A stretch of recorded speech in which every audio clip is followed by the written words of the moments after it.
Hello, everybody. Thank you all for coming out today. I'm Kay Oberlin. I'm organizer for the Nashville Humanist group. We are the organization that's hosting tonight's event.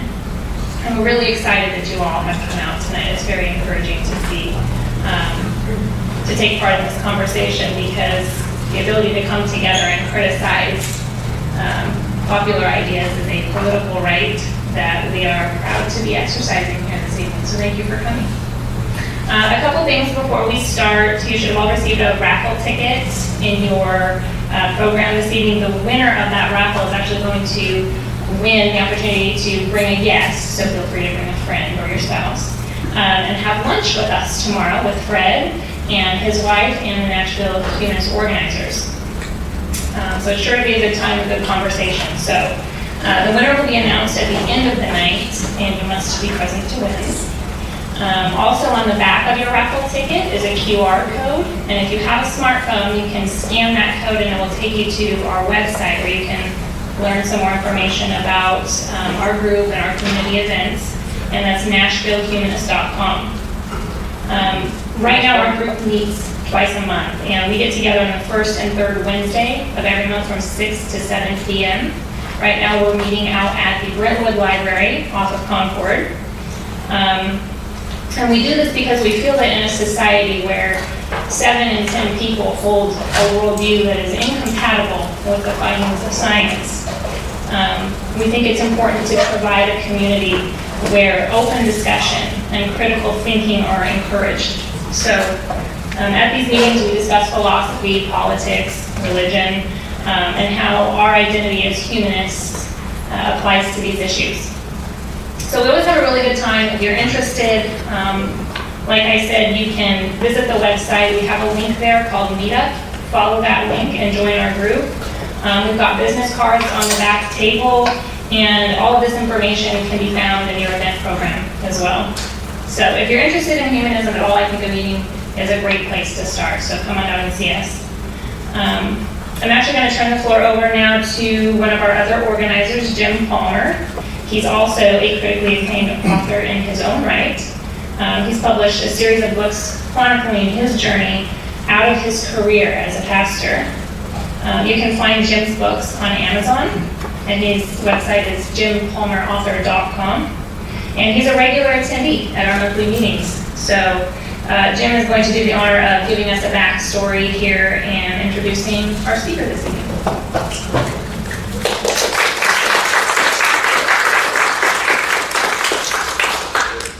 Good evening, I'm Jim, and Fred has been instrumental in my own exploration of humanism, so I'm really grateful that he's here tonight.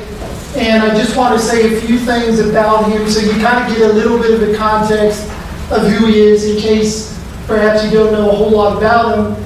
And of course, Fred Edwards is a leading voice for humanism in the United States and throughout the world.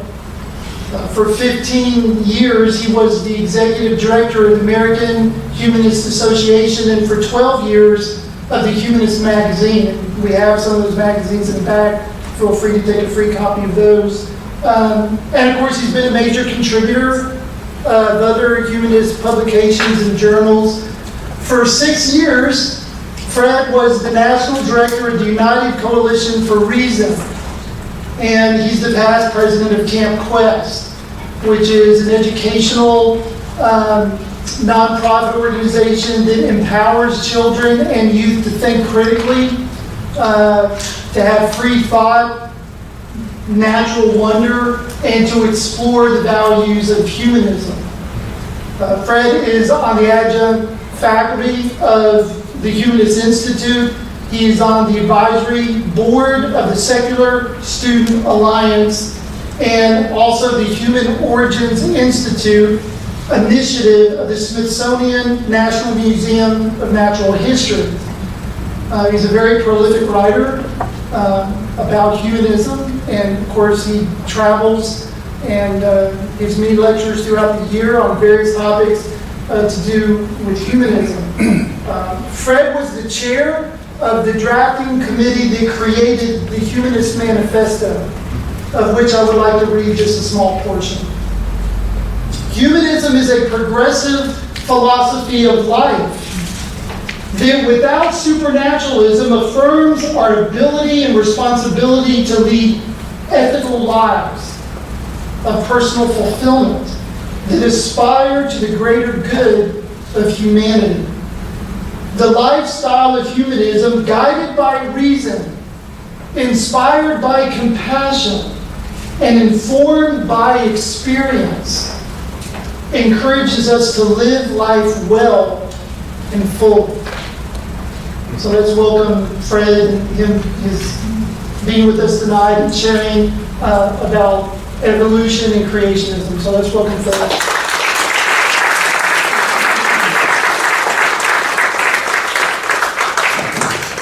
All right, well, thank you very much. It's a pleasure to be here, and I'm going to be talking a little bit more about some of the things that I've done in the past as they relate to the main subject of my presentation. Now, I'd like to start with a little bit of good news, because I'm going to have a lot of bad news, so I'm going to start with the good news. All right, now we all know that there's a percentage of adults in the United States who believe in the strictest form of creationism, namely that God created life pretty much in its present form 6,000 to 10,000 years ago. Well, the good news is the percentage of those folks in the United States has fallen to a new low. The Gallup poll announced on May 22nd that now only 38% of adult Americans hold this view. That's down from 44% back in 1982. Moreover, it's no longer the most common response to the questions they've been asking since then. When asked which of the following statements comes closest to your views on the origin and development of human beings, 38% accepted the statement, God created human beings pretty much in their present form at one time within the last 10,000 years or so. All right, so that's the extreme creationist view. Another 38% accepted the idea that human beings have developed over millions of years from less advanced forms of life, but God guided this process. And 19% accepted human beings have developed over millions of years from less advanced forms of life, but God had no part in the process. All right, so 19%. That's essentially those who take a generally humanist view of these kinds of questions. So this is a general improvement. Things are not as bad as they used to be. Now, keep in mind, however, that despite this 6% decline in rigid creationist beliefs in the general public, state legislatures, as they've been doing for the last half century, continue to try passing bills calling for some form of creationism or some limitation on the teaching of evolution in the public schools. Such bills were introduced in the first half of this year in 8 states: Alabama, Florida, Idaho, Indiana, Iowa, Oklahoma, South Dakota, and Texas. Tennessee, not this year. The one in Florida actually passed and was signed into law by Governor Rick Scott on June 26th. So let me tell you about it. Under this new law, any Florida resident, whether she or he has a student in the public schools or not, is now empowered to challenge any part of the educational curriculum, including specific instructional materials such as books and films. To process such challenges, school boards must now hire what the law designates as an unbiased hearing officer. If this officer decides that the complaint is justified, schools can be ordered to remove whatever is causing the offense. Now, although the statute's general guidelines limit what counts as acceptable grounds for this action, vague wording of those grounds includes the idea that material that is pornographic or not suited to students' needs and their ability to comprehend the material presented or is inappropriate for the grade level and age group count as good reasons. Well, what's pornographic? It's that sex education that I don't like. That's what's pornographic. So that runs into problems with sex education. But the creation-evolution controversy comes up in the affidavits from the law's initial supporters, one complaining that evolution and global warming are taught as reality when they shouldn't be. Another criticized the 6th grade science curriculum because it covered only one of the, quote, 2 main theories on the origin of man, namely evolution and creationism. So we're going to be hearing more from Florida as this law starts getting applied, and then we'll be hearing more from the American Civil Liberties Union and the American Humanist Association and others. Meanwhile, most creationist legislative efforts these days, rather than pursuing an outright ban on evolution or an addition of biblical creation, seek to permit inclusion of alternatives to evolution. This has been accomplished through a process that I long ago called the incredible shrinking creation model. That is, that we started out with a very robust idea of what constituted creationism. And then when laws couldn't be passed advocating that extreme view because the Supreme Court ruled that they were unconstitutional, well, then they watered it down and they made it more and more vague. And the idea was to make the language just vague enough to dodge the courts, but just specific enough to motivate creationist politicians to work toward implementation. The current thrust of these education policies is to focus on things like academic freedom in the science curriculum, but with no mention of a creator or intelligent designer. Some call for educators to teach the controversy.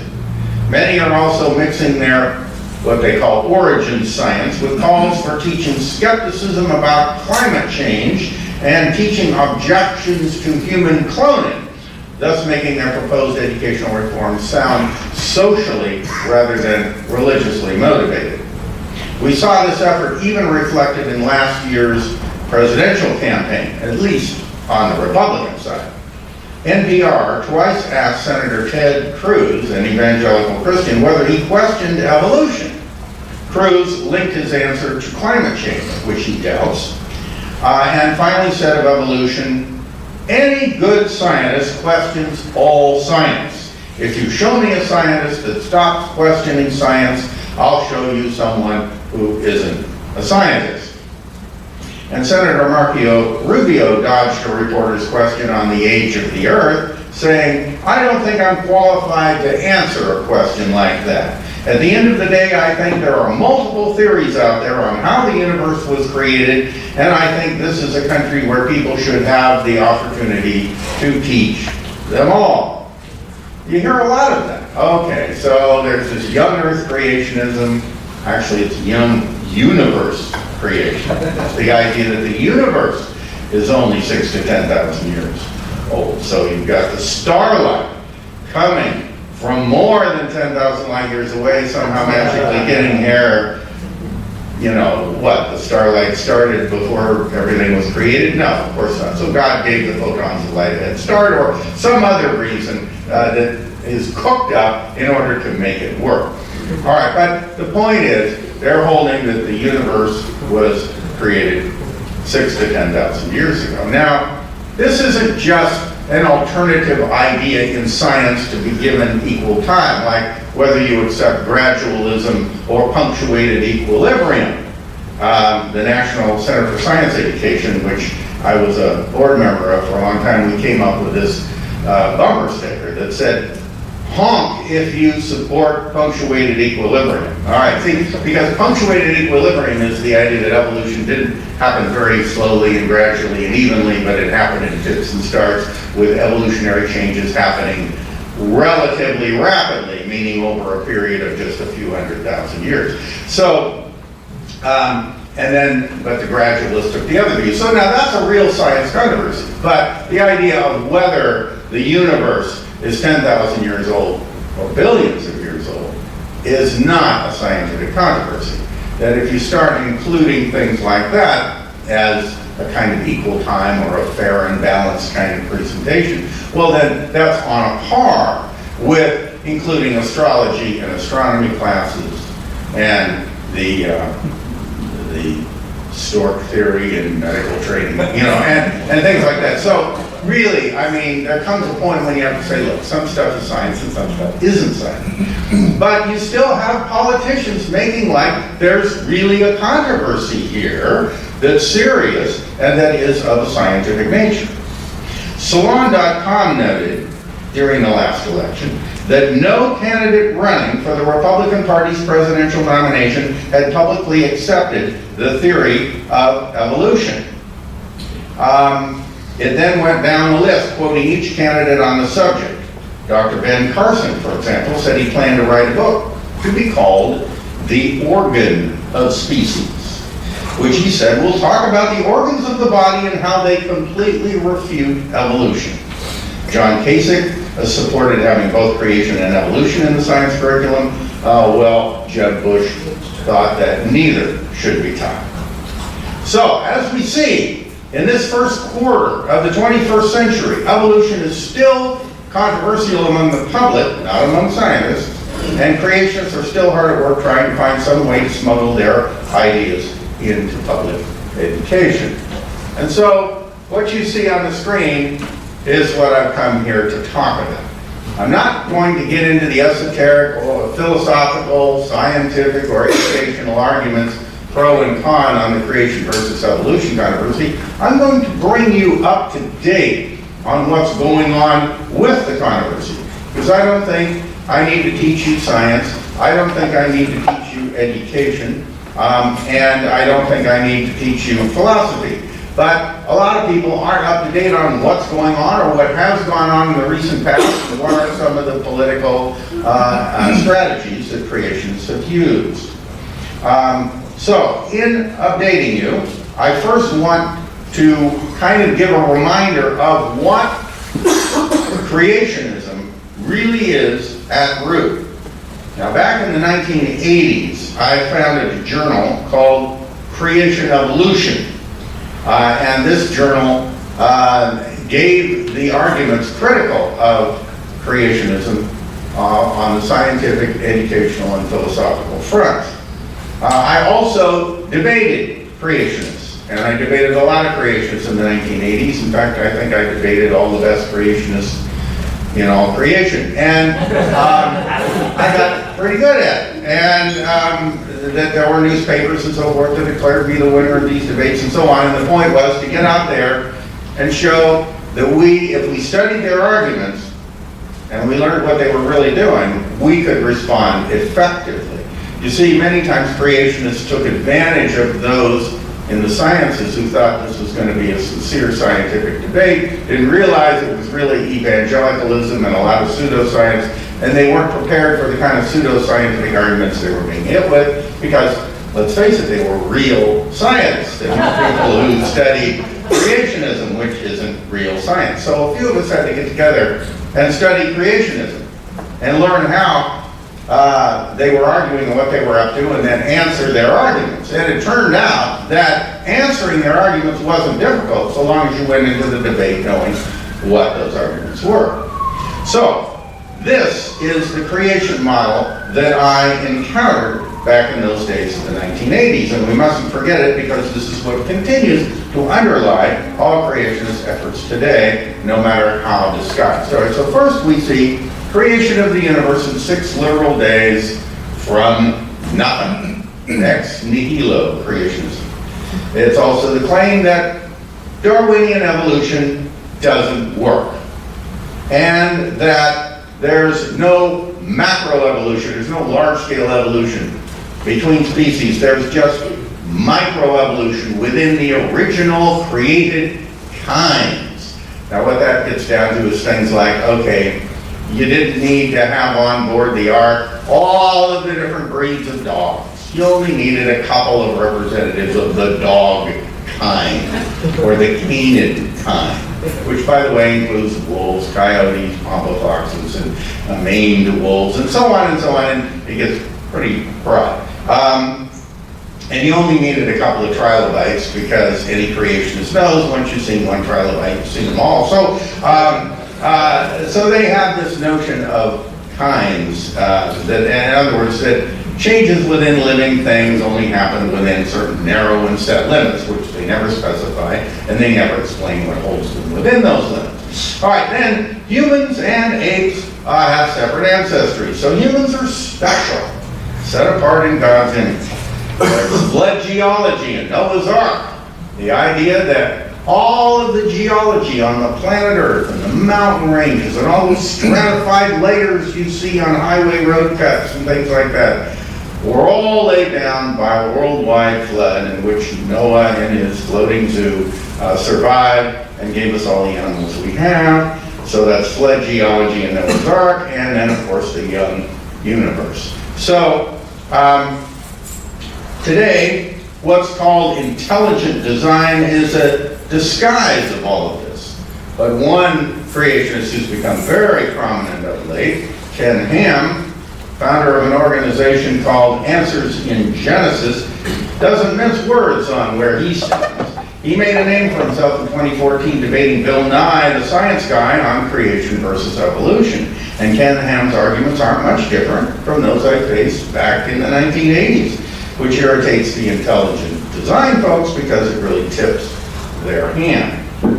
Now, just to show you how serious he is, Ken Ham created the Creation Museum in Petersburg, Kentucky back in 2007. Among other things, it features exhibits that show humans coexisted with dinosaurs. Because after all, if the Earth is only 10,000 years old, well, and there are all those dinosaur fossils, then there must have been dinosaurs.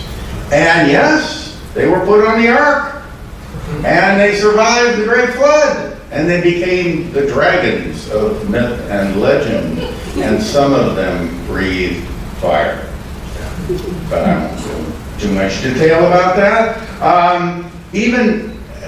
The main thing is that even many evangelical Christians like Pat Robertson are distressed by this. To say that it all came about in 6,000 years is just nonsense, and I think it's time we come off of that stuff and say this is impossible. You can't just totally deny the geological formations. Let's be real. Let's not make a joke of ourselves. Okay, so even some, old Earth creationists are getting pretty edgy about it. But now Ken Ham has added the Ark Encounter theme park 45 minutes from the Creation Museum, and on July 7th this year, it celebrated its 1-year anniversary after having been built at a cost of $73 million. Now, the full-size replica of what the Answers in Genesis organization declared the Ark must have looked like is, according to Ken Ham's height, the largest timber frame building in the world. Ironically, however, Ham's effort to prove the feasibility of the biblical Ark story by actually building one only serves to point out the insurmountable problems with it.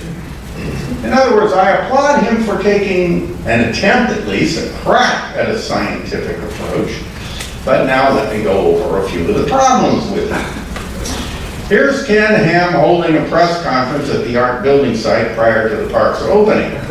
Now, how many elements of modern construction can you see in this picture? Please note the rivets and the metal braces. Of course, cranes and other modern machines had to be used in the construction.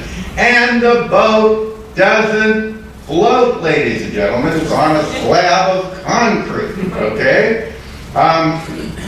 Now, I know what Ken Ham tends to say in response to these critiques. He says, the Ark at Ark Encounter uses modern engineering and construction methods because it is designed as a tourist attraction to accommodate millions of visitors for decades, and therefore must be in compliance with today's building and safety codes. Remember those? Whereas Noah's ship was only designed for one voyage lasting about a year and only had to accommodate 8 people and, oh yes, a massive floating zoo.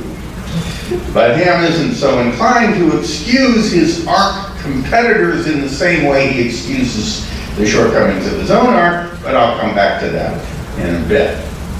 Let's look at the problem of the actual design of the Ark, particularly the structure and placement of the animal enclosures. Here we see Ark Encounter's original plan for animal caging and refuse management.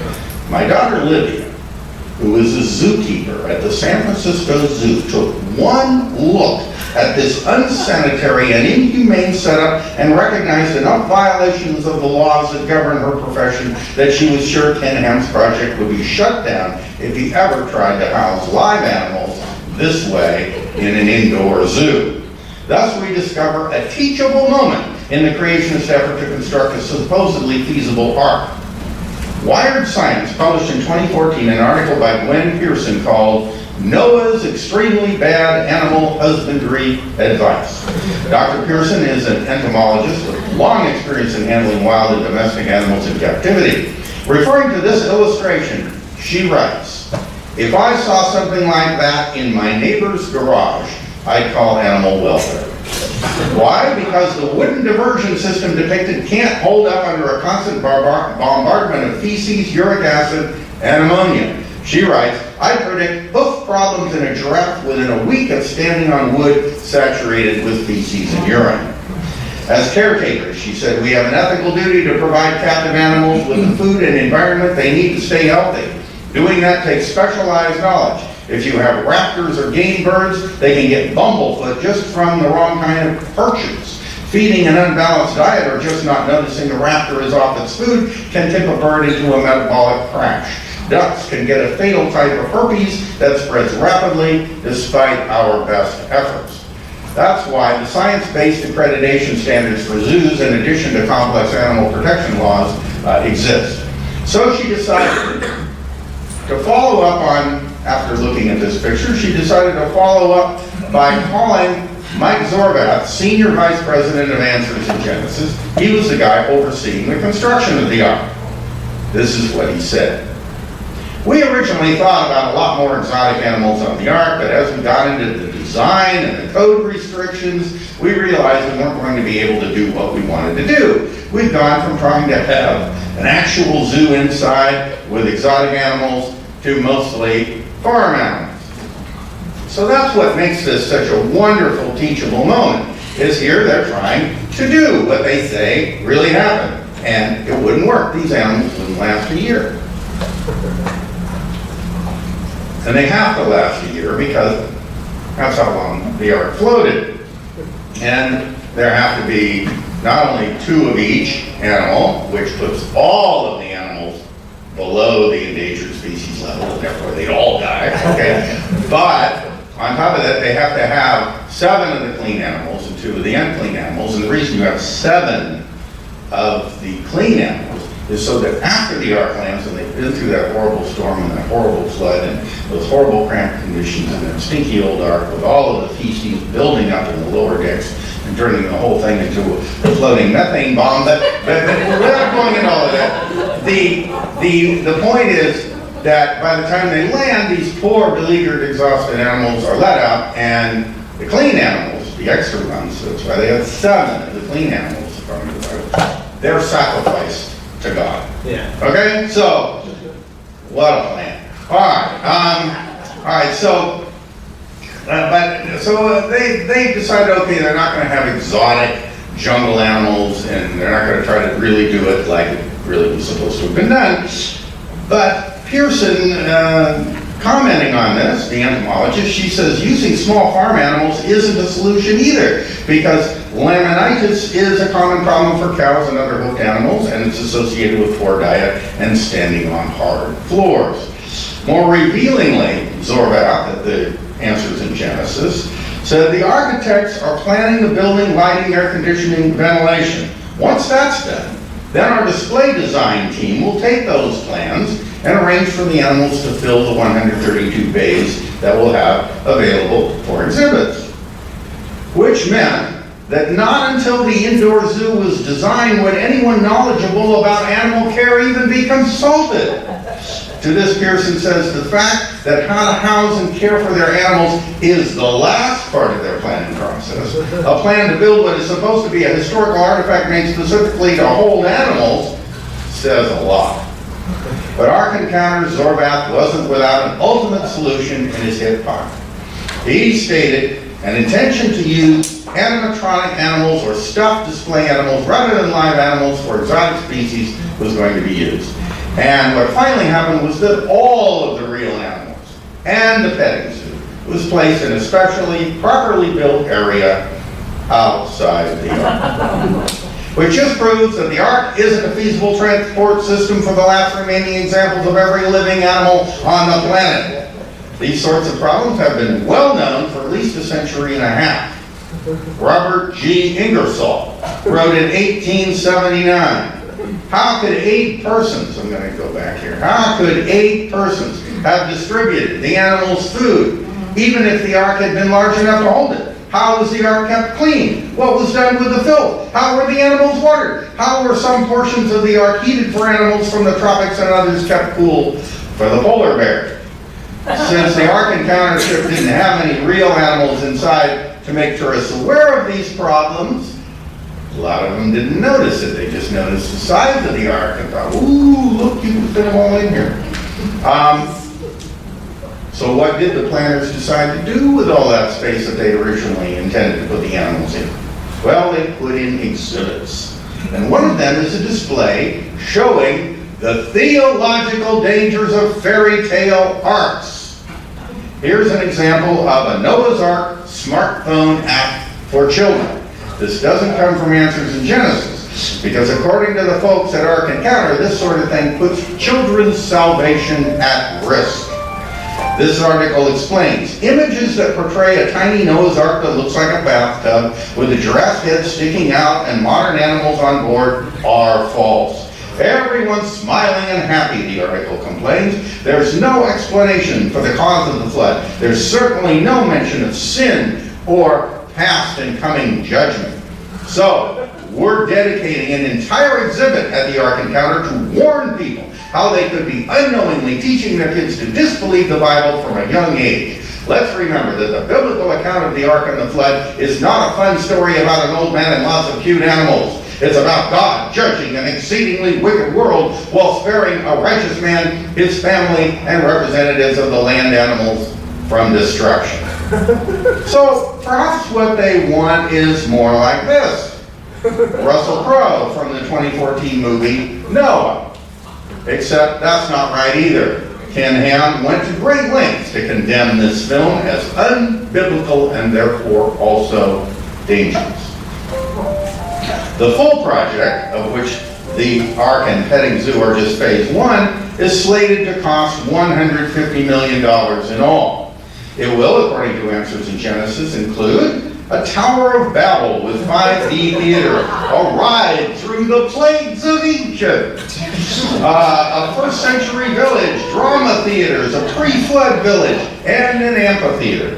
The Ark Encounter website also promises a walk-through aviary, an expanded large petting zoo, and so on. However, the first year's attendance figures have been below expectations, which suggests that subsequent years will likely do worse.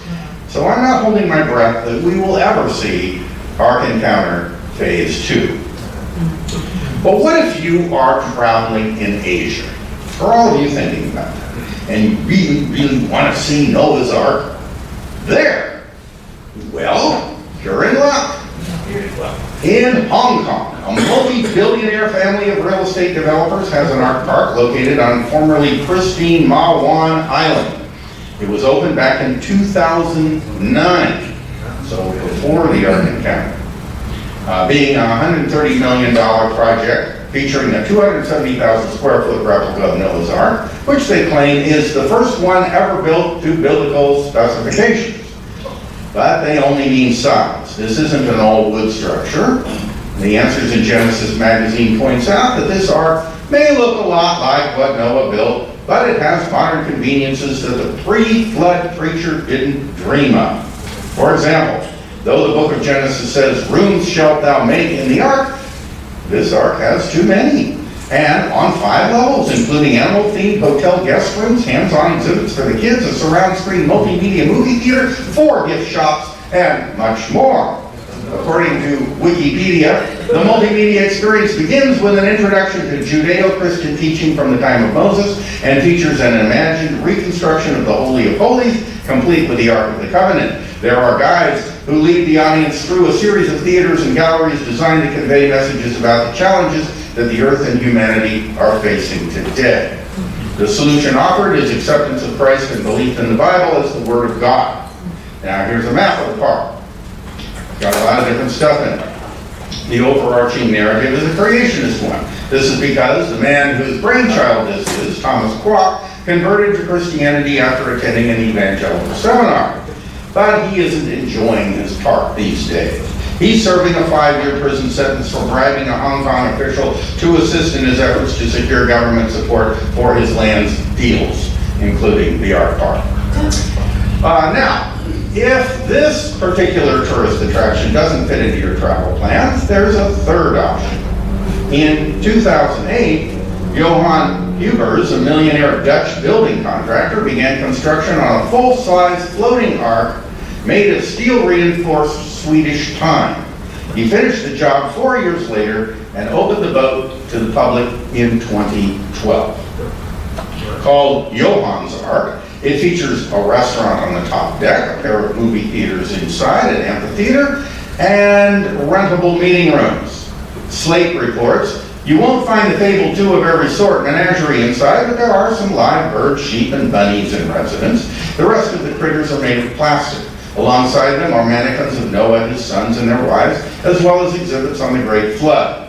Huber's aim is to use his ark to bring the largely humanist Dutch population back to Christianity.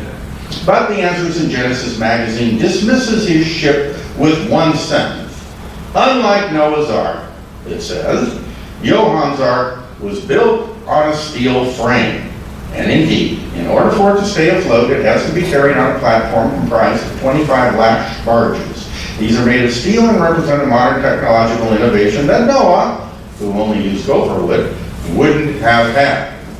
But this arrangement has allowed Johan's Ark to secure Dutch seaworthiness licensing for coastal sailing. And when docked, his ark has been approved for accommodating up to 3,000 visitors a day. So his ark actually floats. The one in Kentucky doesn't float, and neither does the one in Hong Kong. So these different ark people vie with each other as to who's got the best, the truest, the first ark. So it has been pointed out that basically Ken Ham has created a full-size replica of Noah's Ark for the 3rd time ever. All right, well, let's get back to the good old USA. When creationists aren't messing with public schools or building religious theme parks, they are trying to mess with our museums. So you've heard of the Antichrist, right? Well, here it is, Ants on Christ. In November 2010, the Smithsonian's National Portrait Gallery included a short video of ants crawling on a crucifix as part of an art exhibit by the late David Wojanowicz.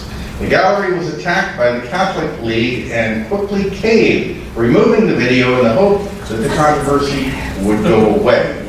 But instead, the museum wreaked a firestorm of protest from the arts community in reaction. The video was later put on view at the new museum in New York. Well, not only is this an old story for art museums, it's also an old story for Science Museum, which brings us to the Smithsonian Institution in Washington, D.C. In 1978, the National Museum of Natural History, pictured here, ran an exhibit called Ice Age Mammals and the Emergence of Man. In 1979, it ran an exhibit, Dynamics Evolution.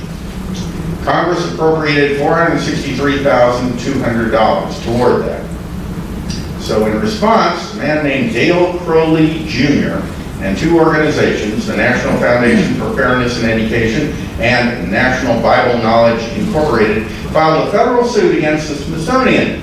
They said they sued in U.S. District Court for the District of Columbia for a declaratory judgment that the Smithsonian's charter did not authorize the use of federal funds for such exhibits, but that if the charter did authorize such use of federal funds, the charter and expenditures violated the First Amendment's prohibition against establishment of religion and inhibited their free exercise of religion. They urged that by explaining and advocating the theory of evolution, the Smithsonian unconstitutionally supported the religion of secular humanism. And they sought an injunction prohibiting the exhibits and the federal funding thereof. Or as an alternative, they called for an order requiring the Smithsonian to commit equal funds to explain creation along the lines of the biblical account in Genesis. Well, Porter Keir of the Smithsonian Institution, he's the tall guy on the right, responded with a request for a summary judgment on the following grounds. One, that the plaintiffs had a lack of standing. Two, that the Supreme Court has already said the public schools can teach evolution, so museums can do so as well. Three, the exhibit is secular, it does not advance religion. And four, teaching creationism would itself violate the Establishment Clause because that would be teaching religion. In response, the district court ruled that the Smithsonian exhibit had a secular purpose of increasing and diffusing knowledge as their charter required, that it did not advance religion or inhibit plaintiffs in exercising theirs.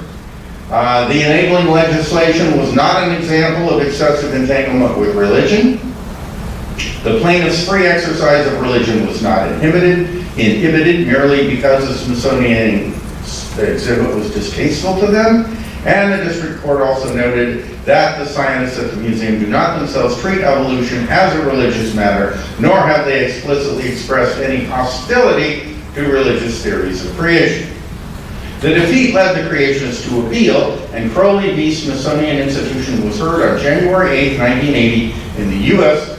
Circuit Court of Appeals in Washington, D.C., with a decision coming down October 30th of the same year. That was 1980. The appellate court upheld the district court ruling, added that it doesn't follow that government involvement in a subject which is also important to practitioners of a religion becomes, by that fact, activity in support of or hostile to religion. Said a number of other things which I won't go into because this isn't a law lecture.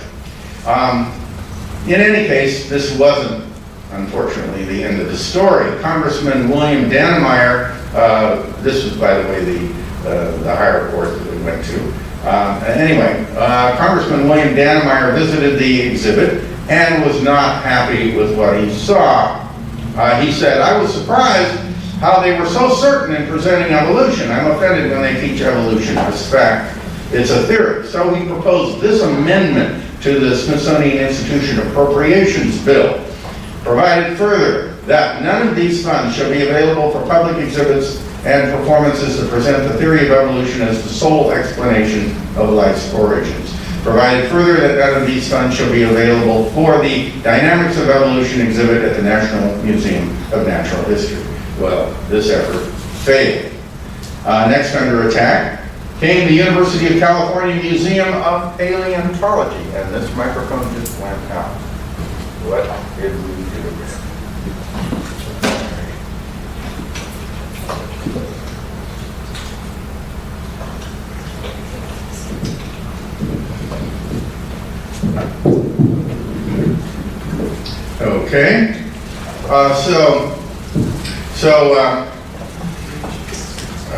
Okay, so the University of California's Museum of Paleontology put up a website. Okay, a university puts up a website, a science website, in which they talk about understanding evolution. Now, this is the University of California. It's under the state of California. It's paid for in part by California taxpayers. So, but you see, the site had sections countering misconceptions about evolution, including one misconception that evolution was always incompatible with religion, using as a reference the National Center for Science Education book, Voices for Evolution. And the point here is that they were saying that not all religions oppose evolution, and in fact, most major world religions have no problem with the science of evolution, and it pointed that out on the website. Well, this was challenged by creationists and conservative media. In this battle, Senator Sam, well, I could go on about all of that, but Senator Sam Brownback leaned on the National Science Foundation, which leaned on the University of California, but nothing came of it. Nevertheless, this sort of saber rattling could be very intimidating to some. Finally, in October 2005, a lawsuit filed by the wife of Larry Caldwell, a Roseville, California lawyer, against UC Berkeley and the National Science Foundation was made for promoting religion with federal money. Again, the religion of secular humanism. But nothing came of that either. Creationists have also challenged the interpretive centers at the Grand Canyon National Park. Some want rangers to give equal time to creationism or soft pedal evolution when they talk about the massive amounts of time that it took for the Grand Canyon to evolve. Because remember, creationists believe that the Grand Canyon was all laid down in about a year's time during the worldwide flood of Noah. So you see, they want equal time from the park rangers. From the evolution side, there was something to complain about at the Grand Canyon, because for years there were these religiously themed plaques scattered about the Grand Canyon. So in the spring of 2003, a park administrator asked a park lawyer about them, and the lawyer said, you know, in effect, yeah, you should probably take them down. So the park did. The plaques were returned to the Evangelical Sisterhood of Mary, a Lutheran group in Phoenix. The sisterhood was probably surprised to get them back because they donated them in the 1920s or the 1930s. Well, one thing led to another, and because the sisterhood apparently had supporters in Congress, the Bush administration, that's W, was asked in August 2003 to lean on the Park Service, to in turn lean on the Grand Canyon Park Administration to restore the plaques. So the plaques were restored to their previous spots and remain to this day. Hot on the heels of the plaque fiasco, there was Tom Vale's book, The Grand Canyon, A Different View. It came up for approval for sale in the Grand Canyon Association bookstore, a private vendor under Park Service approval. Now, because the superintendent of the park wasn't anxious to stir up this hornet's nest, he went along with the approval of the book, even though a geologist on staff had written a detailed critique as to why it wasn't suitable. The book was defended as being simply inspirational, and the bookstore should offer a diversity of views. So here was a creationist interpretation of the Grand Canyon sold in the Grand Canyon bookstore. So behind the scenes, protests against this book began in December 2003, noting that the book purports to be scientific. The Alliance Defense Fund came to Vale's rescue, putting pressure on Interior Secretary Gail Norton to defend Gale's private speech from government censorship. Vale's book is now being presented as an alternative viewpoint when it makes scientific claims. So it's still in the bookstore. Nonetheless, David Shaver, the highest-ranking geologist in the National Park Service, wrote an analysis showing how selling the book violated the Park Service's own directives for sound science exhibits. But that hasn't changed anything. Now you might well ask, well, why do we have to do this? Why do we keep running into this problem? And the answer is because this is America. This is the kind of country we have. We are a nation of laws, but we're also a nation of people, and our people have a lot of crazy ideas. And what are you going to do? You can write the best laws. It's kind of like my dad told me once, when I was a teenager, I was trying to design the perfect utopia. And he looked at what I'd done, and he said, well, that looks pretty good, but you got one problem. You have to have people run it.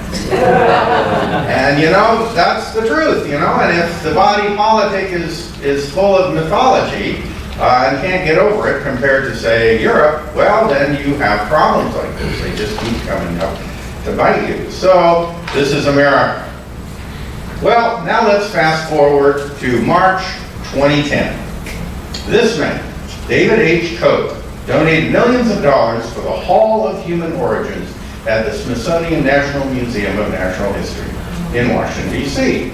He's a chemical engineer, co-owner of Koch Industries with his older brother Charles, a conservative and libertarian political activist, and a philanthropist of science, the arts, and hospitals.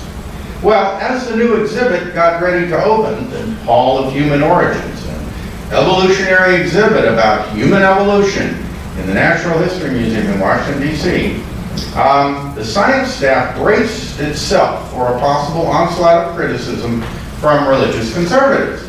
After all, they still remembered the Dale Crowley fiasco. Now, the fossil evidence for human evolution had grown stunningly robust over the past few decades, so any honest presentation was bound to upset certain sensibilities.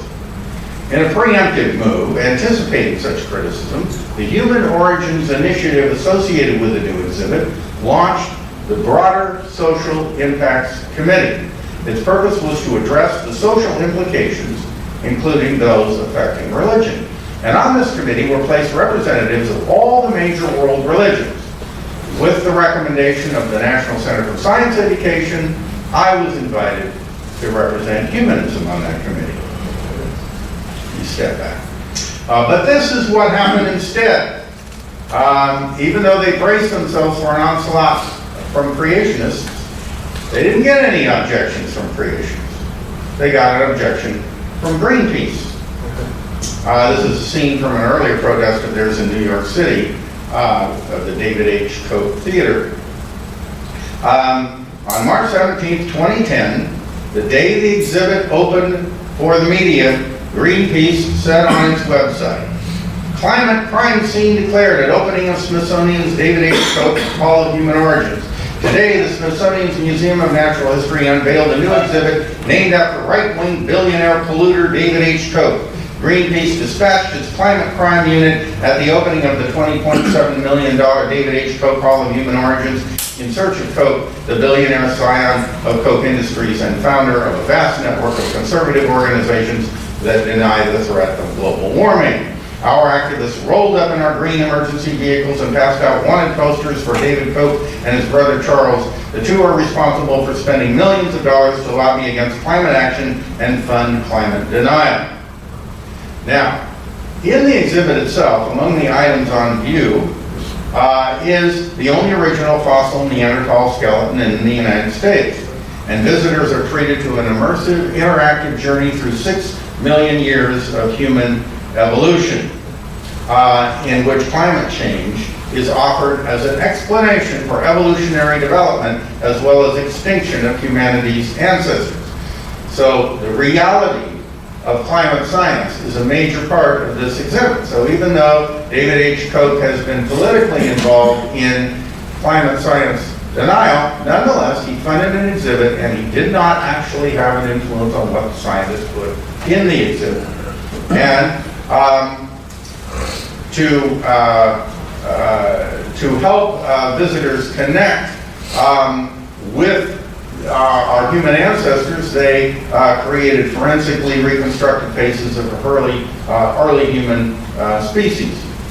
But what happened to the creationists? Nothing. They don't even like to go to the exhibit.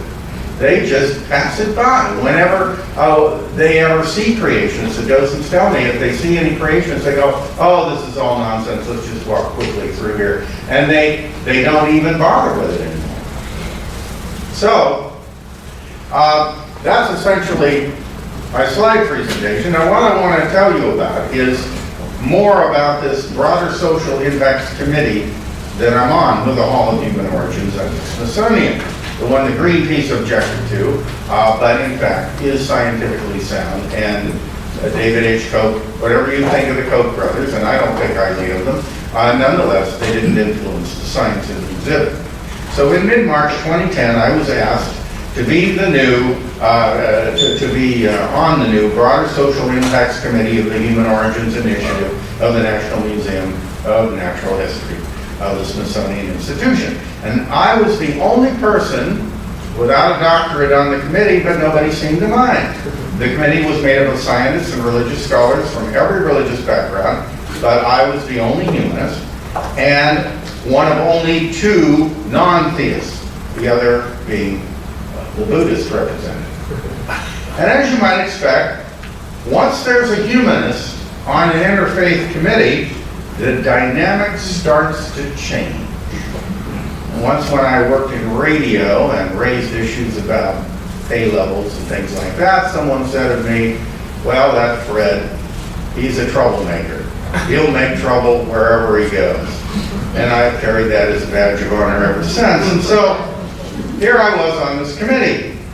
So there was an interesting issue which Richard Potts, the curator of the Hall of Human Origins, had faced when he first announced this Broader Social Impact Committee. And that was the impression that the committee's very existence represented some sort of compromise by science or some pandering to religion just because a science subject is involved that some political pressure groups deem controversial. So at the March 21st, 2010 meeting, I was able to help with this by revisiting a matter that had seemingly been settled at the only previous meeting of the committee, which had been held some months earlier. That was a statement about the makeup, definition, and mission of the committee, wherein the committee was originally conceived as a group of theologians addressing the religious implications of the science. I drew attention to a number of facts: that some secular philosophies function religiously in the lives of their adherents. That religion itself is hard to define because religions are so varied, including some that may be better characterized as philosophies or cultures, and that the science has implications for a number of other human endeavors besides religion, as is clearly indicated in both the exhibit itself and the official companion book. In this latter regard, I was able to draw attention to the range of other social impacts that the committee should be addressing. These include overpopulation, disease epidemics, specialization in agriculture, environmental issues, and human destiny. These actually are all covered in the exhibit and in the book. So shouldn't the committee be addressing them? Because human evolution is happening still. It's just mostly cultural evolution, and it includes what we are doing to the planet. And I drew the committee's attention to the fact that increasing numbers of people are non-religious and therefore are influenced by different factors, including philosophy, the arts, and other elements of culture. I finally reminded everyone that the very name of the committee, the Broader Social Impacts Committee, implies that the mission should be expanded. As a result of my making these points, and the group discussing them, all descriptions of the makeup, definition, and mission of the committee were revised in various ways to be more inclusive of such things as philosophy, particularly ethics, culture, the arts, contemporary social concerns, and so on. Moreover, this change was immediately reflected in Potts' introductory remarks and PowerPoint presentation at the first public meeting of the committee held that evening at the museum. And he was able to refer to that broader purpose in further dealings with the media the next morning, one media person in attendance being Christopher Hitchens. So it helped him handle Christopher Hitchens' critique that this committee just existed to pander to religion.